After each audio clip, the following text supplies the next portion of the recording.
Et salut tout le monde, c'est LM Natsu et aujourd'hui on se retrouve pour la decklist de Esparo. Je rappelle, hein, c'est des decklists rétro, voilà, le but c'est de faire des decks de l'animé de façon fun, pour s'amuser avec les copains. Et c'est des decklists qui n'ont pas de banlist et où j'essaye que toutes les cartes soient en un seul exemplaire.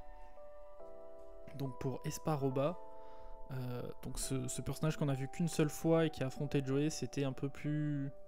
Enfin, pas compliqué, mais parce qu'il y a quand même pas mal de cartes, mais voilà. Il fallait faire quand même quelques petits rajouts et essayer de respecter l'essence de son deck. Voilà. Donc on va commencer pour les monstres, tout simplement avec le Seigneur Jinzo, parce que Esparo, voilà, c'est un personnage qui jouait Jinzo. C'est lui qui a donné Jinzo à Joey, donc même s'il n'a pas joué le Seigneur dans l'animé, voilà, on pourrait facilement imaginer que c'est son boss monster, bien évidemment le Jinzo originel. Comme je disais, le but c'est que ce soit rejouable, donc toutes les cartes sont en un seul exemplaire. Peut-être que Jinzo particulièrement dans le deck, on devrait le mettre en x2 ou en x3. Je veux bien votre avis dans les commentaires.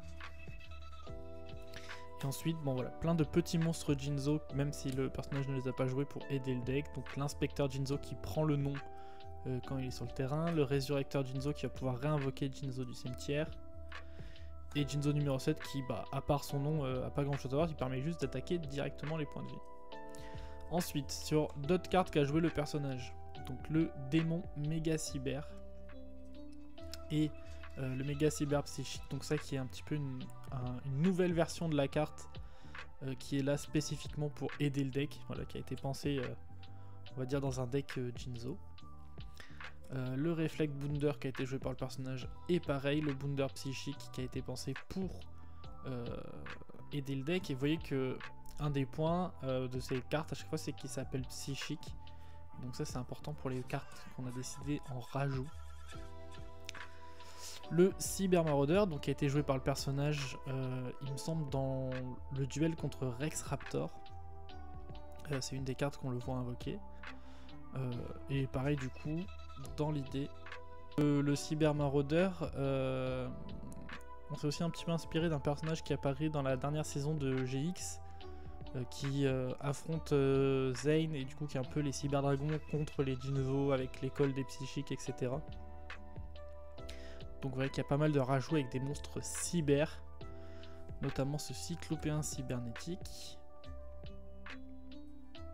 ce cyber esper qui permet de révéler cartes piochées par l'adversaire, et ça synergise pas mal avec une magie qu'on verra un peu plus tard dans le deck.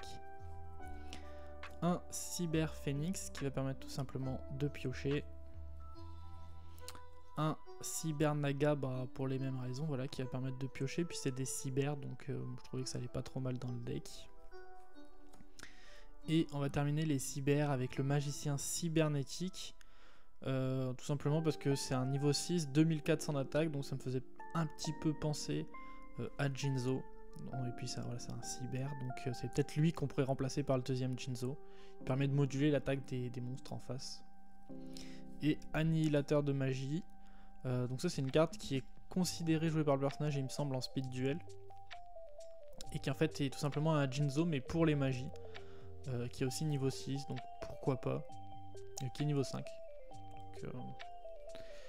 Et ensuite, comme je vous disais, on a vu que les retrains s'appelaient Psychique et que c'était l'école psychique avec GX, etc. Donc on a ajouté quelques monstres psychiques.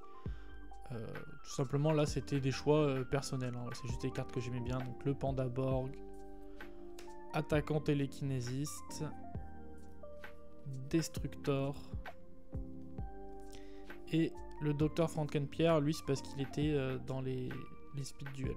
Pour les magies et pièges, donc un petit pot de cupidité, un petit trou noir, donc là toujours des cartes génériques qui sont dans tous mes decks de l'animé, un petit Monster Reborn et un petit violent orage. Le contrôle mental, donc ça a été joué par le personnage dans son duel contre Joey, c'est d'ailleurs une piège il me semble dans l'animé. Un contrôle cérébral, donc c'était un petit rajout pour faire une carte qui a à peu près le même effet, qui va permettre de récupérer des monstres adverses, parce qu'on a une carte qui va jouer avec ça. Amplificateur, donc ça a été joué par le personnage, c'est un équipement spécialement pour Jinzo. Et du coup ici pas mal de magie pièges qui sont là pour supporter Jinzo, notamment ce petit alliage éternel, choc énergétique cyber, donc c'est toutes des cartes qui demandent de contrôler ou alors qui mentionnent Jinzo. Vague psychique. Et donc on a ici sur des cartes qui sont sorties en speed duel, que vous savez à chaque fois hein, je me base un petit peu sur ça pour des rajouts. Et là c'était donc les rues de Batailleville il me semble, le nom de la boîte. Et on a communication avec le cosmos, et en fait on peut clairement voir dessus l'ombre d'Esparoba. Et donc celle-ci permet d'envoyer un monstre un monstre qu'on contrôle, dont le propriétaire d'origine est notre adversaire. C'est pour ça qu'on va utiliser des magies qui récupèrent les monstres, pour invoquer spécialement un Jinzo. Et elle dit aussi que si on devine la carte que notre adversaire pioche, on peut l'envoyer directement au cimetière, donc c'est ça qui marche pas mal avec le Cyber Esper. Plutôt sympa. La loi du cosmos qui va permettre directement d'aller chercher Jinzo dans notre deck. Et une onde de choc, donc une onde de choc psychique qui va permettre aussi d'invoquer Jinzo. Ensuite des petits rajouts, donc le cyclone cosmique.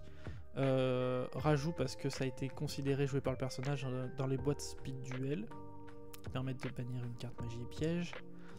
La cohue cérébrale, pour la même raison, c'est considéré joué par le personnage dans les zones magie piège, puis il y a très ce truc de cérébral, de deviner, voilà, qui voit avec le cosmos, qui peut deviner les cartes, voir nos cartes, voir dans notre truc, etc. avec Esparoba. Donc en vrai je suis plutôt d'accord avec le speed duel, je trouve que cette carte va pas mal dans son deck, même si c'est une piège et que ça se contredit avec Jinzo. Mais voilà, c'est plutôt intéressant dans ce format, même si comme beaucoup de decks ont 40 cartes différentes, c'est assez dur à résoudre. Perte de mémoire, qui